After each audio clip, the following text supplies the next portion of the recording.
All right, let's get right into it. We're going to talk about this incredible, dramatic story of a single coin and a journey that lasts for eternity. So, picture this. You wake up in the afterlife, but you're stuck. You're on this dark, misty riverbank, and you're there forever, all because you forgot to bring some spare change. I know, it sounds totally absurd, right? But for the ancient Greeks and Romans, this wasn't just some spooky story. No, this was a very real possibility, and their entire eternal fate hung on one single transaction. This whole tradition was known as Charon's Obol.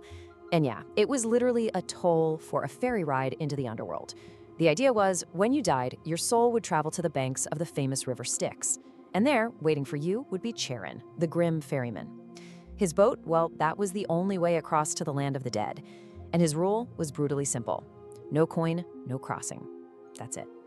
And this just goes to show you how deeply ingrained this whole thing was in their society. I mean, you've got this satirist from the 2nd century, Lucian of Samosata, and he's actually making fun of it. He points out how absurd it is that people are, frantically shoving a coin in a loved one's mouth without even stopping to think, hey, is this even the right currency for the underworld? It just proves how powerful the belief was, right? Even if it seemed kind of illogical, nobody, and I mean nobody, was willing to take that risk. So, what happened if you showed up broke? Well, the price was steep, really steep. If a soul couldn't pay Charon's fee, he just turned them away, and they'd be left to wander the banks of the River Styx as a restless ghost for 100 years. 100 years. Can you imagine? A full century stuck in this agonizing limbo, trapped between the world of the living and the dead. Okay, so you might be thinking, was this just a spooky story? Something they told to keep people in line? Or did they actually do this? Well, the archaeological evidence is pretty clear. This was way more than just a legend. Yeah, archaeologists have found proof of this all over the ancient world. It's wild. In Roman Britain, for example, they've dug up skulls where the jawbone itself is stained this eerie, ghostly green. And there's only one thing that does that. It's the unmistakable mark of a copper coin that was sitting in that person's mouth for centuries. It's like a silent testament to this one last payment. And what's really cool is that this wasn't just a Greek thing. The custom spread and it adopted all over the place.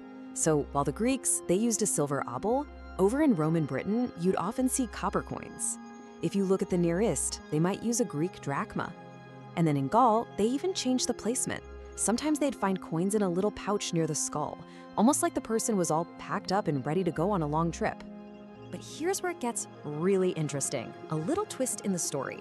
For a ritual that sounds so incredibly important, archaeology shows us it wasn't universal, not by a long shot. In fact, only about 5 to 10% of known Greek burials actually have a coin in them. So what's up with that? Does that mean this was only for a certain class of people, or maybe only for followers of a specific belief system? It just adds this whole new layer of mystery, It suggests that getting ready for the afterlife was a lot more complicated than the simple story lets on. And it turns out a regular old coin wasn't the only way to pay your fare. As beliefs started to change and evolve, so did the form of payment. It actually transformed into something much more symbolic and, well, much more sacred. So instead of using actual money, some people were buried with what archaeologists call ghost coins. And these things are beautiful. They're these delicate, almost ethereal little pieces of gold foil. They're way too fragile to be used in the real world, and they were stamped with the image of a coin, or maybe an owl, or even a god. It seems like it was the idea of payment, the symbol, that really mattered in the end. And this idea just kept evolving. Sometimes, instead of a coin, you'd find lamellae. These were tiny gold tablets, and they had prayers inscribed on them to help guide the soul. They were basically a totem pass, a passport for the dead, probably used by people who followed certain mystery religions or spiritual paths. Then, fast forward to the Christian era, and it transforms again. Now we see Goldblattkreuze, these really delicate gold leaf crosses that were actually sewn onto burial shrouds. It's the same core idea, though, placing a sacred object right over the mouth. So if you look at this timeline, you can see this clear evolution playing out over 1,000 years.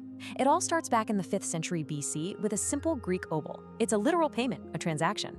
But then, centuries later, it becomes a gold tablet, which is less of a payment and more of a spiritual guide. And by the time we get to the 7th century AD, it is completely transformed into a gold leaf cross. It's not a payment at all anymore.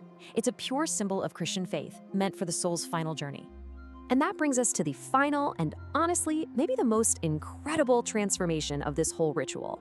We're going to see how it was absorbed and completely reimagined by Christianity. Okay, the key word you need to know here is viaticum. It's Latin and it literally means provision for a journey. Now, in a Christian context, the viaticum is the Eucharist, the communion wafer, that's given to a person who is near death. See, it's not a payment, it's seen as spiritual food for the soul's last journey. And that conceptual shift is it's profound. Think about it. The obol was a physical toll, right? You paid a ferryman so you wouldn't become a wandering ghost.